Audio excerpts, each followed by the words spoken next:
when it comes to property managers, it's very different to sales. If I'm being straight with you, they don't get the recognition or the respect from their directors. They're overwhelmed, they're overworked, they're underappreciated, they're getting copped abuse all day. Let's be real. It's a really hard job. So they want to be recognized and rewarded. And I don't blame them. They put a massive emphasis and focus on their sales team. And the PMs often feel like they don't get a huge amount of recognition and reward. Offer them some flexibility to work from home, let them bring their dogs into work. It's the small things that make them feel like they are appreciated and recognized and rewarded in their team. You know, people that are losing their jobs, potentially losing their lives, like they're dealing with these insane amounts of pressure, but their directors were nowhere to be seen. So it's like, you just give them a little bit of love, show them that you care, a great workplace culture, a little bit of flexibility, and give them something that keeps them really engaged, because the amount of companies that are looking for PMs is insane and they will get headhunted. And if they're not happy where they are culturally, they'll most likely make the move. How important is networking, and what are some of your go-to tactics for building connections, especially in the industry that you're in? Social media is huge for us. I hate to talk about figures, but last year, one of my consultants in my team made $190,000 from his Instagram account. He's got like 2,000 followers, but it was what he did with that following, with how he presented jobs. The generation now, it's all social media. We generate so much business from socials. Clients always say, and candidates say, we feel like we already know you to see you on social media.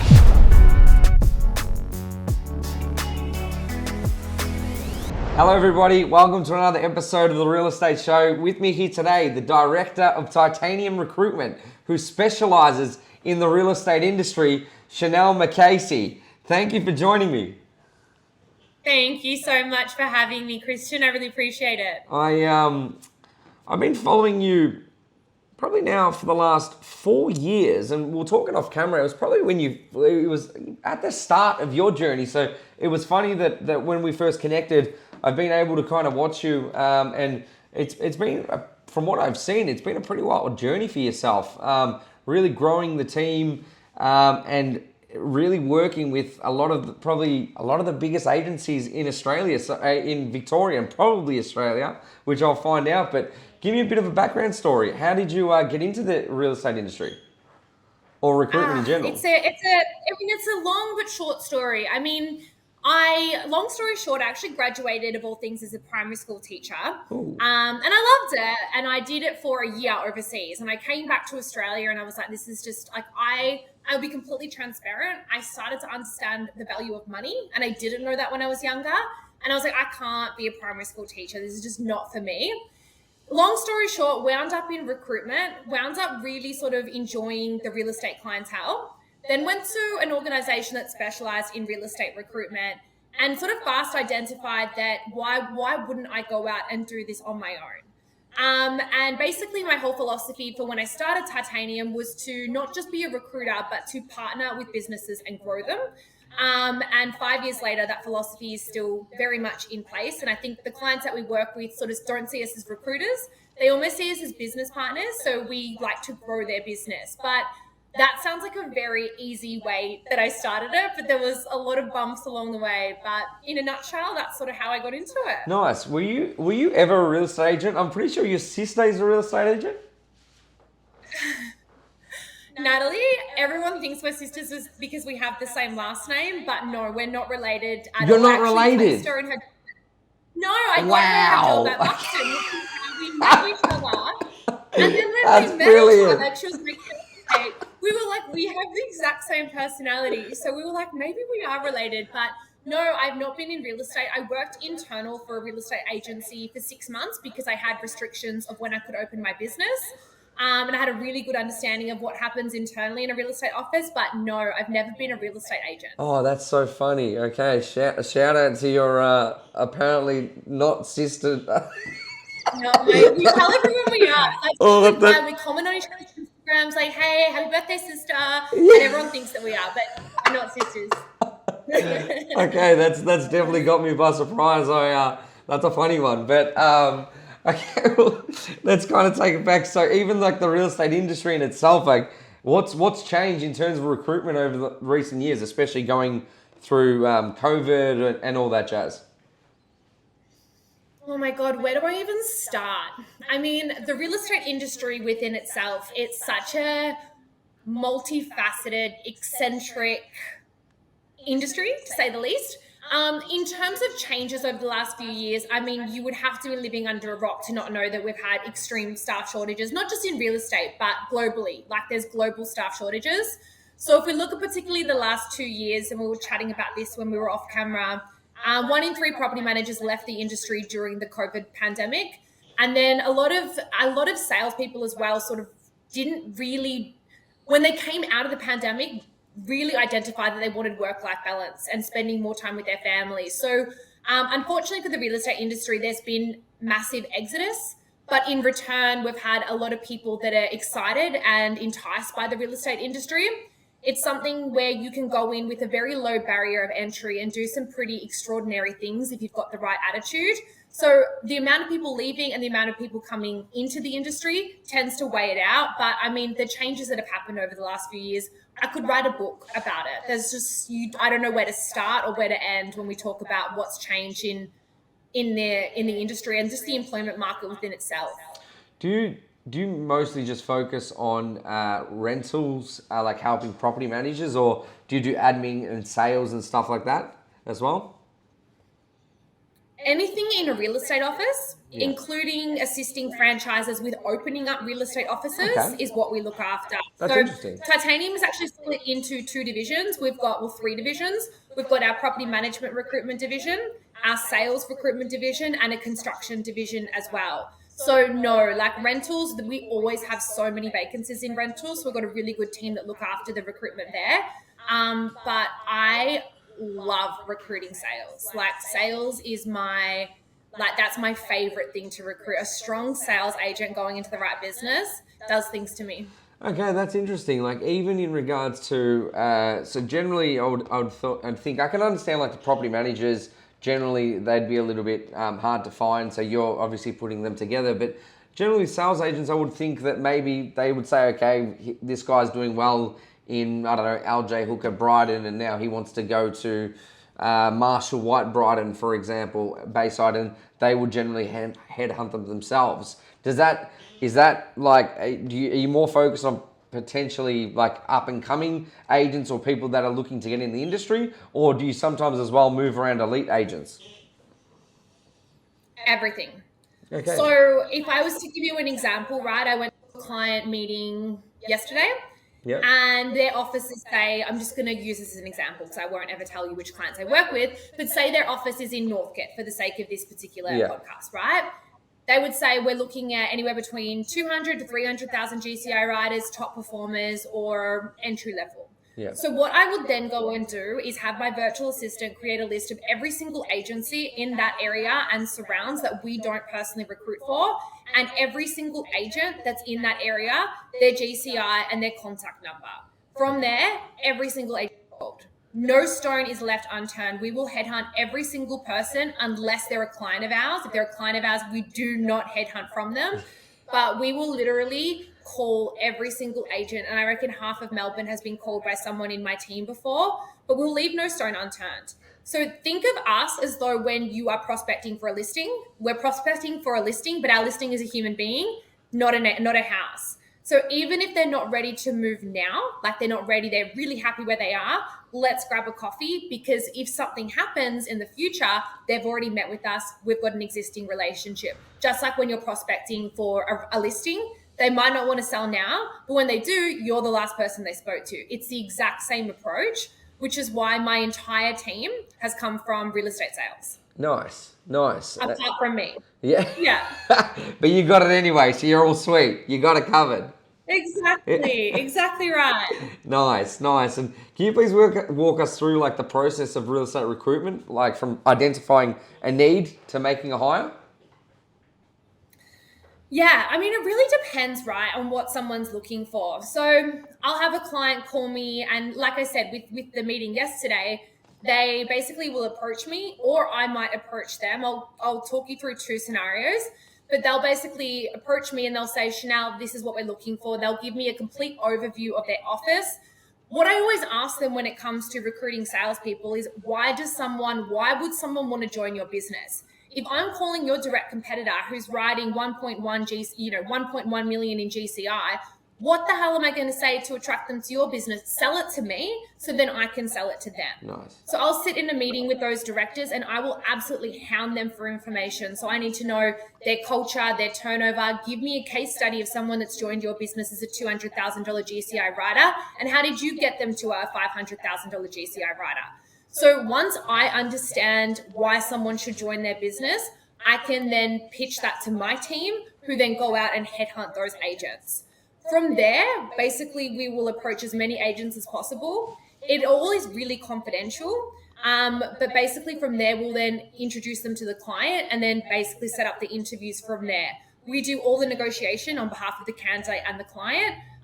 We write their letters of employment and basically assist with putting the entire deal together. The other way around is I've met an agent and they're looking for a new opportunity. Just like if you've got a listing and need a buyer, I will call as many agents in that area. I will not disclose the name of the candidate, but I'll let them know about a particular candidate that's looking for an opportunity. They sign basically our terms of business, which protects the candidate's confidentiality, and then we introduce them that way as well. But there's so many different ways we recruit. Even in regards to property management, like what are those, like how do you kind of identify that? Is it a very similar process?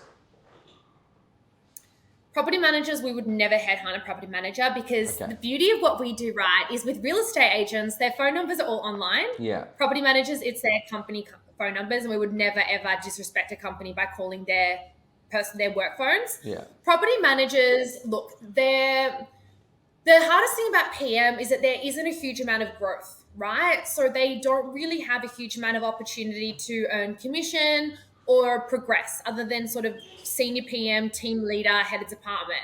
So they move around a lot, and it's mostly they'll want salary. Like salary is sort of the big thing for PM because they are on a base salary. Yeah. But also they want recognition, reward, a little bit of flexibility. So when it comes to finding property managers, it's very different to sales. So we don't just headhunt. We do a lot of databasing. So we've got a massive database. A lot of LinkedIn searching. Social media is huge for us. We don't have 1 million followers, but the followers we have are pretty much all people from real estate. Yeah. And then they refer. To identify a good PM, I mean, we look at a number of things, like the movement on their resume, the size of the portfolios that they've managed, why they're wanting to move, what they're looking for out of their next company. That really comes down to good customer service, complaints handling. How can they handle complaints? Do they work well under pressure? They're the sorts of things we look for when identifying a good PM. What are you finding? Like, okay, so you've said that 1 in 3 property managers left, and now there's a little bit of a shortage in the industry, and off the books, you said you got so many jobs out to try and match people up. Like, what's the reason for that? Obviously, we know that there's been 130 new reforms. 2020, 2021 for property management was just pretty difficult because there was just so much going on with, tenants not paying, landlords in distress, and it just heightened ridiculously. But even now, so do you see a lot of them coming back into the industry? And if they are, then are there certain requirements? Which I'm sure since 2020 the requirements have definitely lifted. So what are some of those? Well, you just nailed it as to why they left the industry. Like, so many changes to obviously legislation and the workload and the pressure. But really, like, if I'm being straight with you, they don't get the recognition or the respect from their directors. So they're overwhelmed, they're overworked, they're underappreciated, they're getting copped abuse all day. Like, Let's be real. It's a really hard job. It's tough. So they want to be recognized and rewarded. So a lot of directors, and I don't blame them, but they put a massive emphasis and focus on their sales team. So they've got the sales meeting, the sales training, it's sales. And the PMs often feel like they don't get a huge amount of recognition and reward. If I look at the companies that really strongly retained property managers through the pandemic and beyond, they have KPIs for their PM team that can see them earning additional money in commission. They offer them some flexibility to work from home. They let them bring their dogs into work. It's the small things that make them feel like they are appreciated and recognized and rewarded in their team. Whereas a lot of the bigger businesses, it's a pandemic. These PMs, half of them are in their 20s and they're dealing with people that are losing their jobs, potentially losing their lives. Like, they're dealing with these insane amounts of pressure, but their directors were nowhere to be seen. Yeah. So it's like, just give them a little bit of love, show them that you care, a great workplace culture, a little bit of flexibility, and give them something that they can work toward. Or even if it's like a customer satisfaction KPI, something that keeps them really engaged, because I'm telling you, the amount of companies that are looking for PMs is insane, and they will get headhunted. And if they're not happy where they are culturally, they'll most likely make the move. Okay. Do you see, there are a lot of property managers entering, like you said, for sales, like, okay, a lot of people left and they're coming in. Is that kind of the same thing as well? A lot of people left, but there's still a lot of property managers entering, or is there still a bit of a gap? Well, they changed the agent's rep certificate. So you used to be able to get the agent's rep certificate, let's be real, in like 2 hours. 1 week was like 2 hours. Now it's 6 months. Yeah. So the Royal Commission came on like a ton of bricks to the real estate industry. So it went from being like a 2-week course, like a 2-hour course that you could do for like $99 to a 6-month course. It's about $6,000. Yeah.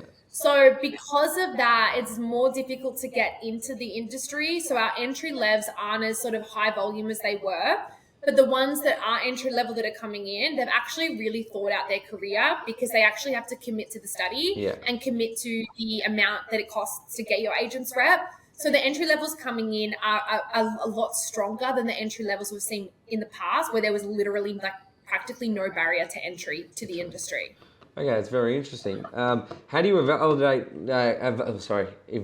a candidate's fit for a role in the real estate, or just even beyond like their qualifications? Like, what do you look for? Well, like, there's soft skills and there's hard skills, but the best thing about real estate is, like, every suburb is a very different demographic of people. So someone that we would interview for Brighton that would be amazing in Brighton is not going to be an amazing fit for Craigieburn, or vice versa. So when we're recruiting for a particular role, we're looking at the demographic of people in that area. So if we're looking at areas that have a lot of Europeans, we're looking for someone that could potentially be bilingual. We're looking in an area that's, an average house price of $2 million. We're probably going to look at someone that potentially fits that demographic of buyer who can best relate to them in the area. So the soft skills that we look for across the board would be presentation, because let's be real, when you're walking into people's homes and you're selling their biggest asset, you need to be well presented. Like, you're representing a brand and a company, and people judge you. Like, the first couple of seconds of meeting you, they'll form a judgment of you, and your presentation is critical. Communication, the exact same thing. Like, can they communicate? Because in sales, like, you have to just be able to speak to anybody. So it's like, how do they build rapport with us over the interview? Property managers is similar as well. They obviously need to be able to communicate well. But again, like, it depends what suburb we're in. Like, if you give me a suburb and like a pretend role, I could tell you what we would evaluate in that person. But it really varies client to client, suburb to suburb. Let's go Northcote. Northcote? Yeah. If you would say to me, like, Chanell, I'm looking for a property manager in Northcote, straight off the bat, I haven't recruited for you in the past, but knowing your team, you're obviously a slightly younger team. Yeah. I can tell from your social media pages, you're obviously really energetic and you're out there. So for you, I would probably recommend someone that's, within a particular age demographic that would fit well with the culture of your business. Yeah. I know that Northcote, mix, right? There's like some hipsters. It can be multicultural, but there's also a lot of like yuppies. Yeah. So I think someone that potentially grew up in that northern pocket could be a really good fit for you. But in saying that, someone that's coming from South Yarra or further north could also be a good fit. But for your office in particular, someone that's young and energetic, that has to be driven like the rest of your team are. And someone that obviously knows the area in some capacity or has had exposure to the Northcote area. Nice. It's probably exactly what I'd be looking for, so you nailed it. I'll send you my terms of business after the podcast. Yeah, done. And what's some advice you'd have for someone who's like interested in pursuing a career in real estate, or even just real estate recruitment in general, what would you have for them? Probably on both ends, if they're wanting to get into the industry or even if they want to get in, go and follow your path. If you're wanting to get into the real estate industry, my advice is don't think it's going to be fast and easy money, because it's absolutely not. You need to be someone that prefers a marathon instead of a sprint, because it's a really long game, and people that we meet entry level are delusional in the sense that they think that you're going to be, people kind of come to you and say, I want to sell my house, and you're going to be like, cool, I'm going to go list that house. Like, that's not how it works. You need to be resilient, because you are door knocking, you are cold calling, you're going to get rejected. No one's going to know who the hell you are. So you need to really, really want it, but you've also got to understand that you're going to take maybe 4 or 5 steps back before you can even take 1 step forward.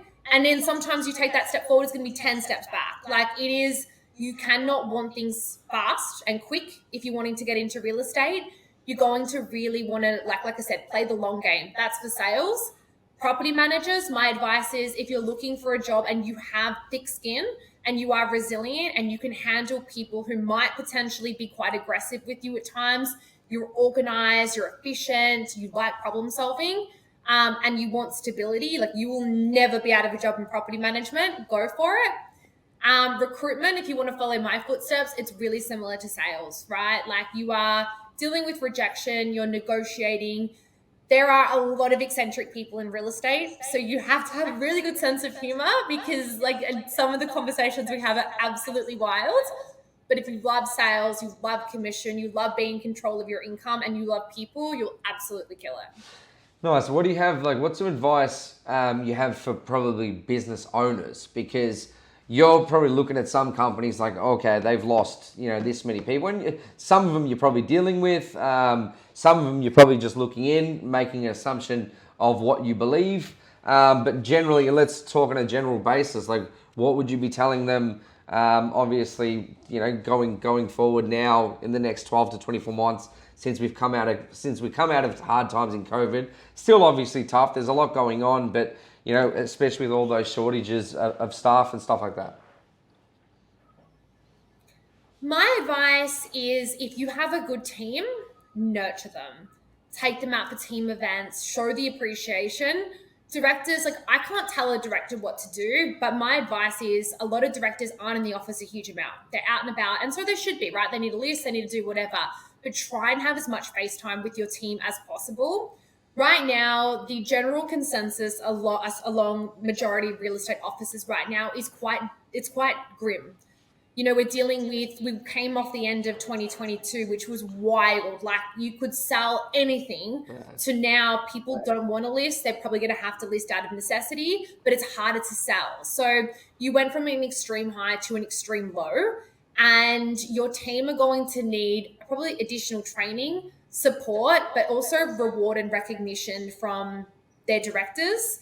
We're seeing right now a lot of people wanting to exit the industry altogether, particularly in sales. Okay. But any salesperson that's been in it long enough will know that this is just another wave that they need to ride. Yeah. Like, the industry's we're not always going to be killing it. It's going to come in waves, and if you can outstand or outlast one wave, you might crash a little bit, but you're going to come out back on top. If people jump when the market gets tough, directors need to know that that's what the team mentality is right now. We're dealing with inflation, cost of living rises. Like, it's wild out there, and it's really scary and daunting, and the media doesn't help it. So this is where a director needs to go in and literally be a director.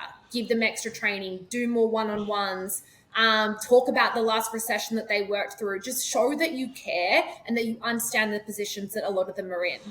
Are a lot of the directors probably facing a tough time because as you said, they're so focused on I've got to list these properties, I've got to hit these numbers, and they're kind of just neglecting everything else? Do you see directors that aren't so sales focused or listing focused that probably do better with their own team rather than the ones that are just always on the road gunning, and possibly not giving the love to the team that they deserve or they need, I should say? 1,000,000%. If you're we have a lot less turnover from our non-selling directors. But if you are a selling director, my advice is, if you're out a lot, potentially get a sales manager in there and a head of department. If you're a non-selling director, you can probably oversee both. Yeah. But I'm seeing it a lot now. A lot of agents that are moving are looking to move potentially to a non-selling director because they need that additional support. So yeah, 100%. Like directors, if you're out listing and selling, get it. You've got to bring home the bacon. Yeah. But don't neglect your team. And if you find that you are, maybe look at potentially appointing a sales manager or a head of department so that team is looked after and things stay under control, because it's a hell of a lot more expensive using me as a recruiter to constantly replace your staff than it is to potentially appoint a sales manager and a head of department to stop that turnover happening in your team. Fair. Do you like, is it sometimes like you might have a client that's got a lot of turnover? Would you ever, like, for example, go in there and say, hey, you know, we've transferred over 3 or 4 people in the last couple months or whatever, you know, this is potentially what we believe you should be doing? Like, do you try and offer them kind of what you should do, or not really? You just kind of steer clear and just keep doing you? Oh my God, if I could steer clear, it would be probably, I wouldn't have to get as much Botox. But no, I get very involved. And see the hairdresser less with, with your grey hairs. The grey hairs, the Botox. No, I am super transparent with my clients. Like, anyone that knows me knows I'm pretty straight up. Like, I'll be like, this is bullshit. You've had so much turnover. Like, don't get me wrong. That's fine for me because I'm making money every single time someone leaves. But like I said to you when we started talking, I partner with my clients. They grow, I grow. And I have such a vested and emotional investment in their businesses. Like, I want them to do well. I want them to not have to call me. So when there's high turnover, we'll typically try and get as much feedback from the candidates as possible. And there's usually a root of the cause.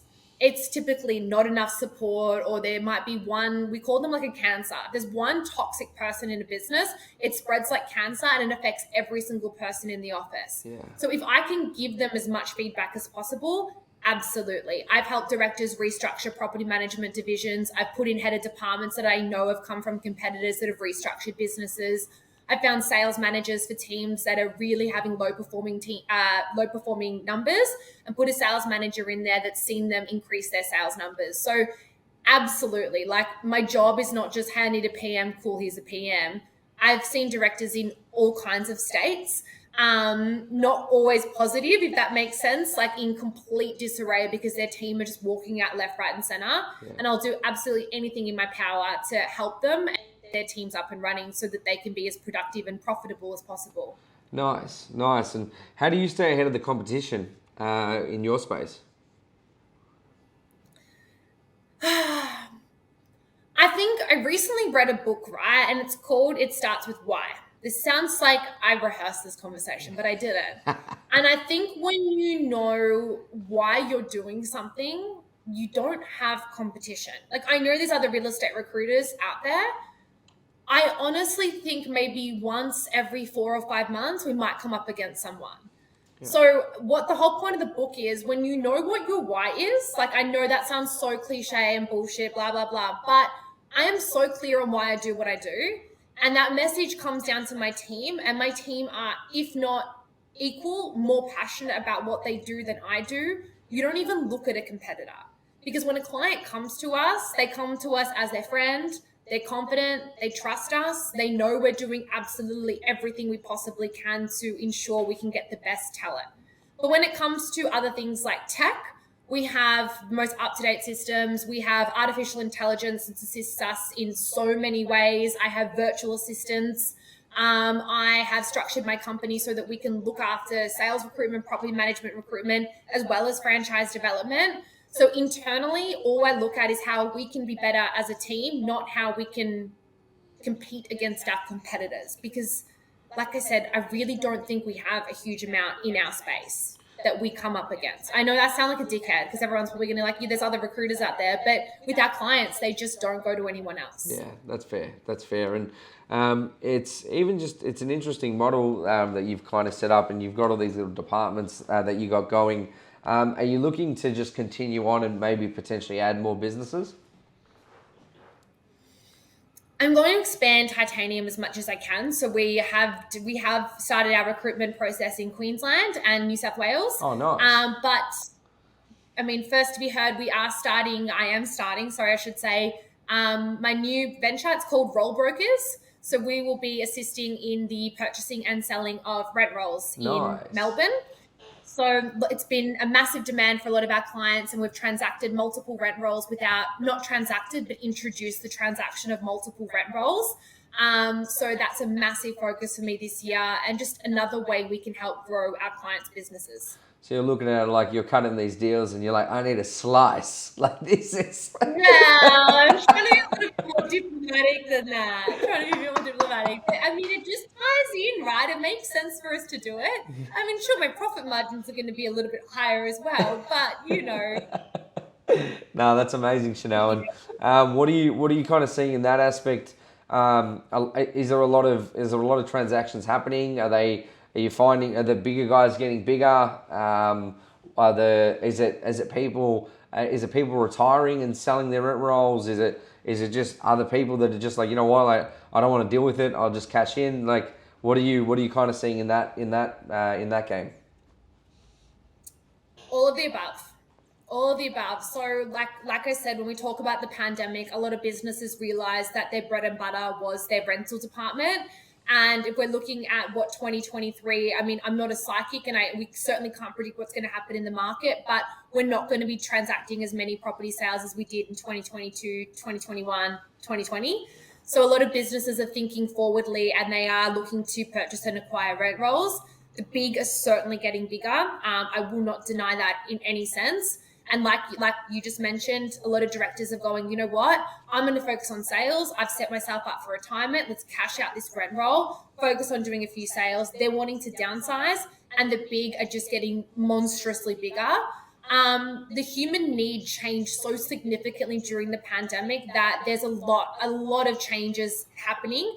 If we look at a rent roll as well, a property manager will, like, let's just use Northcote, for example. So say, Christian, you've got 50 properties in, let's say, Ballarat, right? And 2 years ago, you had a PM managing 20 properties in Northcote, 20 in Epping, 20 in Reservoir, but then there was like 10 in St Kilda and 30 in Ballarat. Yeah. I'm telling you right now, they're not going to fucking do it. Yeah. They're not going to manage that portfolio at all. So you're going to be like, I can't find someone to manage that. I'm going to sell off that 40 in Ballarat and that other 20 in, wherever it was, St Kilda. So that's then a transaction that we can assist with. So you pull those out and keep your portfolio as local to your office as possible. Because again, no one's going to be able to find the property manager that's going to want to drive all around Melbourne to service those areas. Yeah. So we're seeing a lot of that as well. That's interesting. Is there any other sectors of the industry or whatever that you feel like you'd like to add into your arsenal going forward? Obviously, you'll start here, but is there anything else that's potentially you're just in there like, maybe I could see myself playing this game? Well, look, the broking side's going to keep me really busy, but I do think that there are still ways that the recruitment industry could innovate. I would love to look into something like tech in the app space, but look, right now, when I look at where Titanium is and what the next 2 years is going to look like, we're so freaking busy. Like, I just want to keep expanding it. The more people we have, the more people we can serve, basically help service our clients. But my hands are so full. Will we expand? Absolutely. But I'm also not one, I don't want to talk about what I'm going to do. I'll do it, and then I'll talk about it, if that makes sense. Yeah, good point. And then was there any particular reason that you just wanted to focus in? I know you said you do building, and there's obviously the real estate recruitment, but I'm sure you probably get people hitting you up all the time. Oh, can you help me recruit for this or help me recruit for that? Is there any particular reason why, or you'd rather just focus on that and just be an expert in that field and just keep it at that? Yeah, look, we do dabble outside the industry, particularly with companies. So I've got probably half a dozen clients that I look after that are out of the real estate industry, but like people that come from the real estate industry to go into that business. So the transferable skills for real estate are crazy, right? Like 12-hour days, on your feet, door knocking, cold calling. Like that, a lot of companies find that really attractive when we're looking to take them out of the industry and into a new one. Yeah. But in terms of myself, like why Titanium's niche is in real estate, like we're so busy. Yeah. Like when clients put me out of the industry, like we've had some legal, accounting and different industries, I'm like, I would love to, but I'm not someone that wants to commit to something unless I can actually deliver it, and we can't deliver in that space. So, it's like if someone said to you, Christian, like, can you sell my car? You can sell houses. It's like, well, yeah, I could, but like all of my buyers of a house, like I don't really want to go into that and try, like, this is what I'm good at. This is my network. And let's focus on what's in the network. Does that make sense? Yeah, it makes 110% of sense. I was just always curious because like you do have obviously now this, but I feel like you do have an amazing platform to really build on, and maybe, give it 10, 20 years down the line, who knows, you might be bloody covering everything. We'll see titanium everything. Which is so fun. Like, the real estate clients, like, they are so funny. They're so eccentric. Like, they're wild characters. I love them. And then when I recruit in other industries, I'm like, oh, you're like so vanilla and corporate. Yeah. Like, my real estate clients are wild. I can go from like having shots with them at a bar to like screaming at them on top of my lungs to then laughing my ass off. They're so wild, and I like, my personality is just like that, so I love them. And whenever I dabble in other industries, I'm like, oh my god, this is so boring. Like, I love the real estate industry. It's so crazy. It's so much fun. Fair, makes sense. And what kind of person do you think like suits real estate? And like, what do you think they need to succeed in the industry? We'll probably start with property management and then also sales. And do you feel like there is, like, you need to start in property management and then work your way up to sales? Or do you think they're like two separate things altogether? Look, when someone comes to me and they're like, look, I want to get in the industry and I'm open to PM or sales, I'm just like, oh, like, I get it all the time. It does my head in. They're so separate. Like, PM, you are admin, you are complaints handling, your customer service, you are on your emails all day, you are dealing with like, but the good thing about property management is, I guess, you get exposure to houses, I guess. Sales, you need to be like cold calling, door knocking, letterbox dropping, out and about all day. So like, in terms of like what we look for in a person, if it was either role, you need to be extroverted to some extent, particularly in sales. Like, you want to be someone that can just talk to people. You need to want to network, and someone's network that wants to network is typically charismatic. They've got a great sense of humor. They hold themselves well. Like, you can feel their presence when they walk into a room. You want to feel presence from someone. Like I said, you are responsible for selling someone's biggest asset in life. That is not something that you can take lightly, and that is not something anyone can do. So you need to have your wits about you as well. You don't need to be the smartest person in the room, but you need to be emotionally intelligent, like extremely emotionally intelligent. But you got to have a little bit of actual intelligence about you as well. So like, it's difficult. Like, the kind of person, we met someone not long ago. I talked about this on my podcast. He came from Pancake Parlor. He was managing a pancake parlor. He was in his late 30s. No one would give him a shot. And we represented him, we placed him, and he's now number 2 within that particular agency. Wow. And in his second year, I can't remember the figures, but he killed it. What we identified with him was that he was hungry. He wanted it. He wanted something better from his life. And it was, like I said, the industry, it has a low barrier to entry. But in order to succeed in it, you have to be hungry. You have to really want it. Otherwise, it's just not going to work out. And this guy had kids and a wife. And like I said, he just went for it. He had let nothing hold him back, and he freaking killed it. And no one else would look at him because he came from Pancake Parlor. That's crazy. So it's about identifying the soft skill. You've got to get to know the person, like, what makes you tick? Who are you when you're not at work? Because not everyone wants to be successful, but not everyone actually wants to be successful or wants to put in the work to get to where they need to be. So we like to identify that. Yeah. Nice. And how important is networking, and what are some of your go-to tactics for building connections, especially in the industry that you're in? I think networking, I posted this on my Instagram story yesterday, and I meant every word. Your network, particularly in real estate, is your net worth. Like, it's who you know. Like, if you know the people in the area that you are listing and selling, and they know you personally, like, how much easier is that? Right. People do business with people that they know and they like and they trust. When it comes to networking, look, I'm a little bit more particular now, but in my first 3 years of Titanium, I would say yes to the opening of an envelope.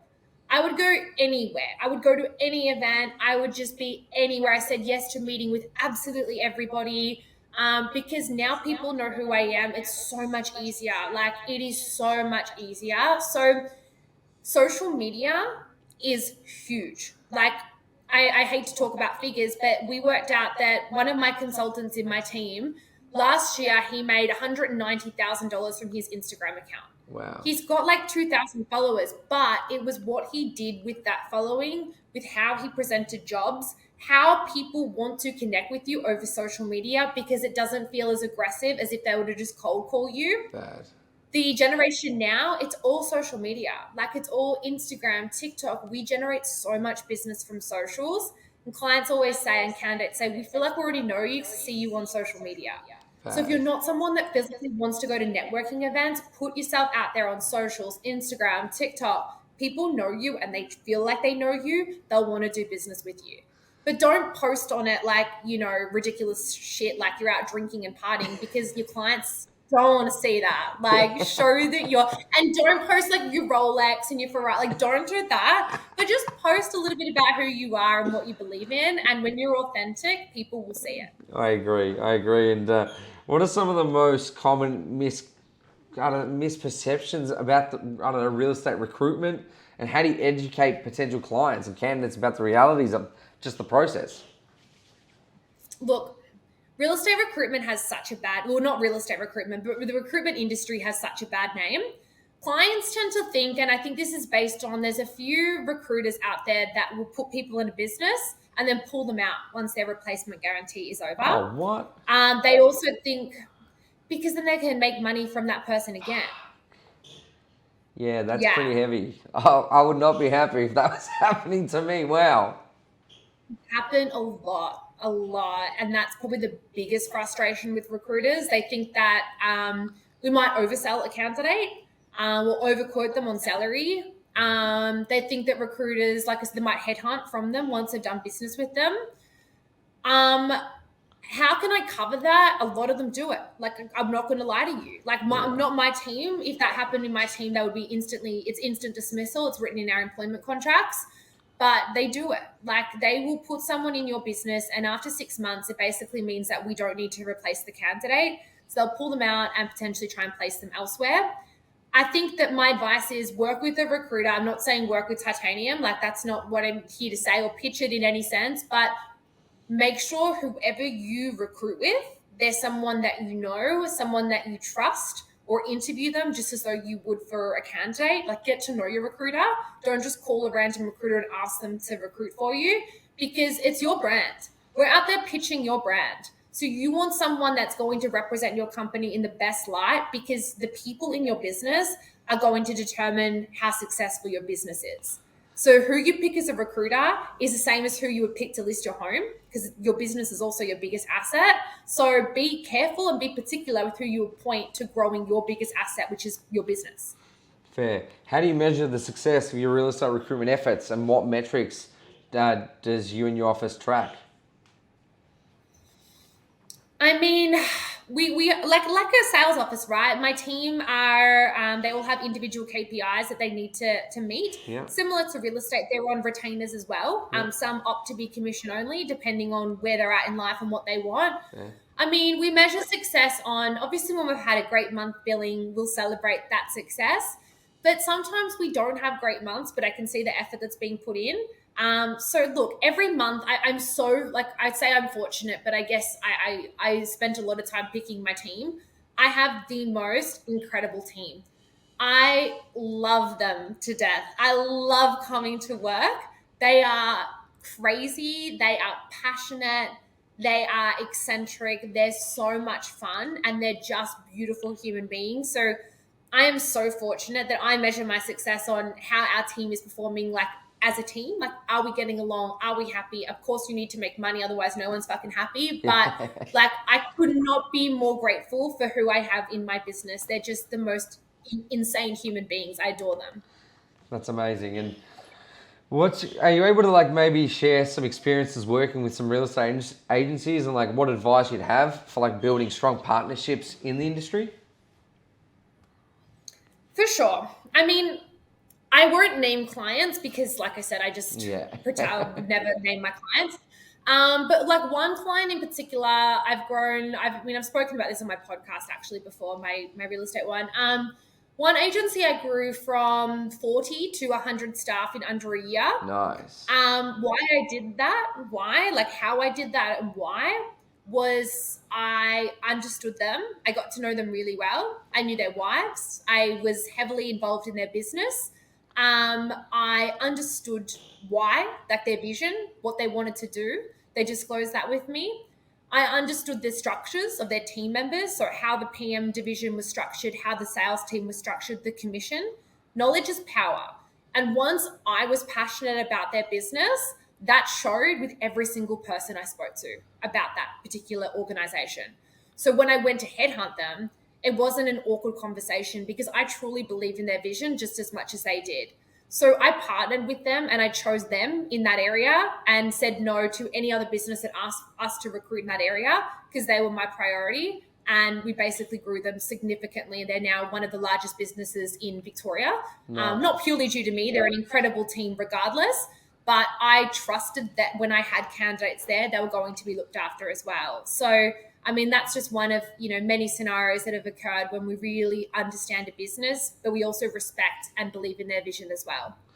Amazing. And pretty much just the final question. What are some of the most important skills for someone looking to break into real estate recruitment, and how can they develop and refine their skills over time? Is there anywhere that you can potentially send people to, I don't know, go and search some things up? I know in real estate we got Tom Panos and or Andy Reid that provides us a lot of value. Is there anyone in recruitment or anything at all? No one that I would recommend off the top of my head. Not really. I mean, advice if you're wanting to get into real estate recruitment, know what we do. Like, it's a sales job. It's not like, we're Monday to Friday. Yeah, we've got balance, but it's just like real estate. I have to speak to people after hours. Like, it is, I'm not joking, it's fucking full on. Yeah. I live next door to my office and I actually had to come home to do this podcast because it's so chaotic in my office. It is like they are on the phones. It is like go, go, go. It's so loud in there. You have to be an adrenaline junkie. You have to run at 1,000,000 miles an hour, but that can't stress you out. Like, that has to be in your personality and in your nature to be like that. If you're looking for someone, I mean, if I was to look at my team, when someone new comes on, they get put with a team leader, and we also do weekly training as well. So this morning we had training, and that was on negotiation and objection handling at an offer.